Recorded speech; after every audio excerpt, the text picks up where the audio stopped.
Shamarra fuunee dhaggeeffattootaa fi hordoftoota biiftuu miidiyaa neetwoorkii irra jirtu dhageenyee bakkuma jirtanitti si waliin haa jiraattu isiniin jenna. Odeeffannoo yeroo ammaa qabanne isinii dhiyaanne odeeffannoo biyya keessaa fi biyya alaa akka itti aanutti isinii dhiyeessina.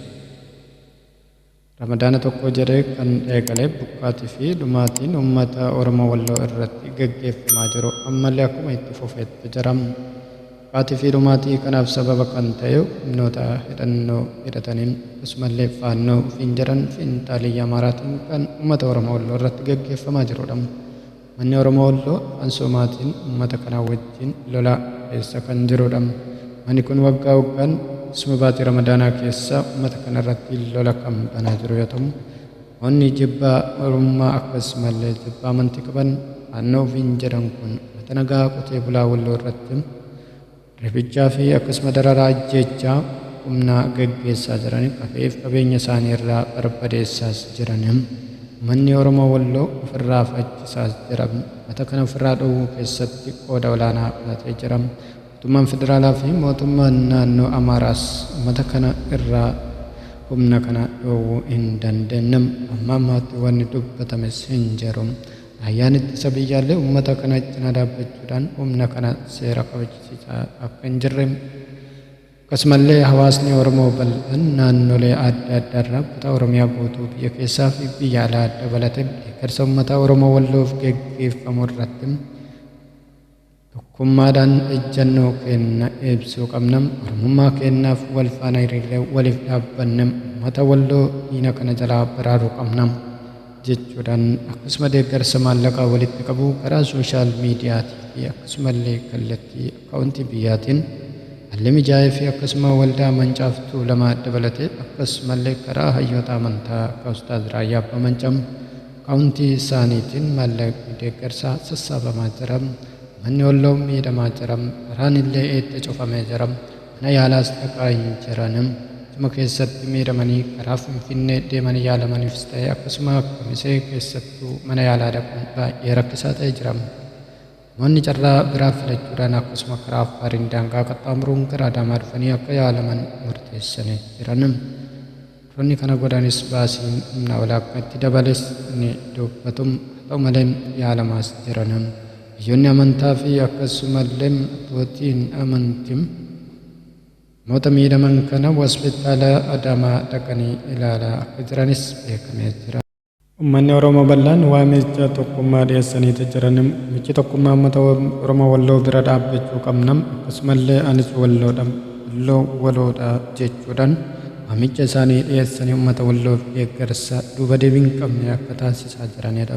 Warroonni fiinxaalii Amaaraa ta'an deeggarsa uummata Walloo godhamu kanaayyuu akka waan biraatti fudhatanii lola oofaa kan jiran yoo ta'udha. Uummata ofumaa buqqaasan ofumaa fixan kanaaf akkamitti deeggarsi godhama? Maaliif deeggaran? Akkamittiin uummanni kun yaalamu kan jedhanis hin dhabaman. Uummanni akka namaatti yaadan namoonni faannoo jedhamu kun uummata Oromoo Walloo irratti miidhaa guddaa gaggeessaa jira. Oromummaa isaaniitiin isaan fixaa jira. Akkasuma amantii isaaniitiif lafarraa isaan dhowwaa jira. Qe'ee fi qabeenya isaanii irratti gubuudhaan irratti barbadeessa. Mana isaanii dhaqee isaan ajjeesaa jira. Daa'imaa fi hawwata ajjeesaa jira. Ni gocha suukanneessaa gara jabeenyaa ilma namaa irratti raawwachuu hin qabne raawwataa jira. Humna kana ofirraa deebisuudhaaf tokkummaadhaan yoo Oromoon dhaabbate qofaadha. Uummata Oromoo Wallootiif humna ta'uun dabalee ta'uun barbaachisaadha yaada jedhu. Biyyoonni amantii akkasumallee namoonni siyaasaa garaagaraas dubbataa jiru. Kanaafuu Oromummaan yeroo kanaaf yoo hin taane tokkummaan yeroo kanaaf yoo hin fayyadne yoom jechuudhaan bifa dallansuutiin uummanni Oromoo balaaleffataa jira. Inni faannoo kun akkasumallee sabaa fi sablammoota gidduutti nageenya booressuudhaan dhimma siyaasaa isaa milkeeffachuudhaaf wanti inni hin goone hin jiru. Dhagaan inni hin garagalchine hin jiru. Kanaaf ammoo akka ajandaatti uummata nagaa Walloo irratti duula duguuggaa sanyii Oromummaa balleessuudhaaf taasifamaa jiru irratti afaan ifatti agarsiisaa jira. Humni kun naannoo Oromiyaallee seenuudhaan yeroo darbe keessa namoota hedduu akka ajjeesaa ture. Namoota ajjeesellee mataa muree akka baachaa tures ni beekama. Amma namni hundi sooshaal miidiyaa kanarraa argaa jirudha. Wanti amma deemaa jiru yaaddeessaa fi himaadha. Manni Walloo Oromummaa isaanii akkasuma amantaa duudhaa isaanii isaatiin cibsamanii akkasumas reebamaa jiru ajjeefamaa jiru yaadas dhabanii ta'ee isaanii irratti dararaa hamaa keessa jiru biyyoonni adda addaa yeroo ibsan waan garaan nyaatuun daa'imummaaniitiin yaada isaa ibsatanii dhabu kun raawwatu dhugaatiun inni namummaadhaan silaa kabajamuu qaban yeroo namni miti sareen kabajamuu ilmi namaa fi qabeenya isaa irratti yeroo jaallatamu kan abdii nama kutachiisu kan nama dallansiisu jedhamuun gara oduu biyya alaatti ceenan barreessaan olaanaan dhaabbata biyyoota gamtoomanii Antooniyoo Guuteres Israa'el atattamaan waraana akka gaafatanii jiran garsi namoomaa Hamaas Tokkaa'u Israa'eliif akka hin taane uummata Filisxiin daa'immanii fi dubartootaaf ta'e ifoomsanii jiran namoonni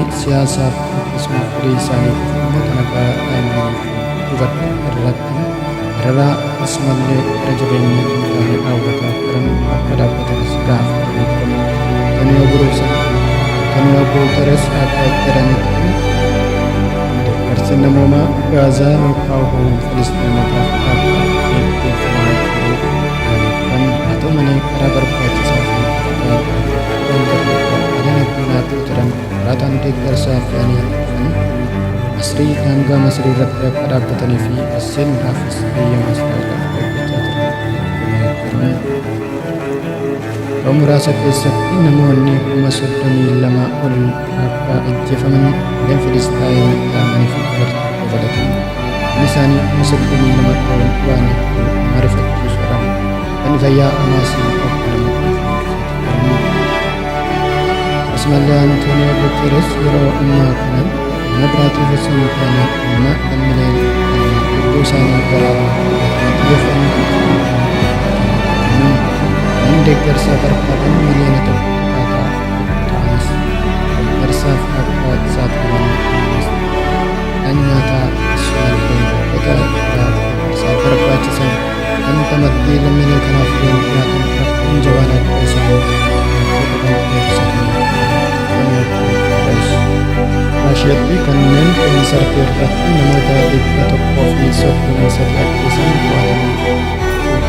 to'ataman Wanti Raashiyaa gaariin kun akka dubbatan wanta nagaa irratti adeemsa raawwatan to'atamanii jiran jechuun dubbatanii jiran. Shororkeessitoonni kunniin illee gara Yuukireen baqachuudhaaf osoo yaalaa jiran kan to'atamanii jechuun dubbatanii jiran.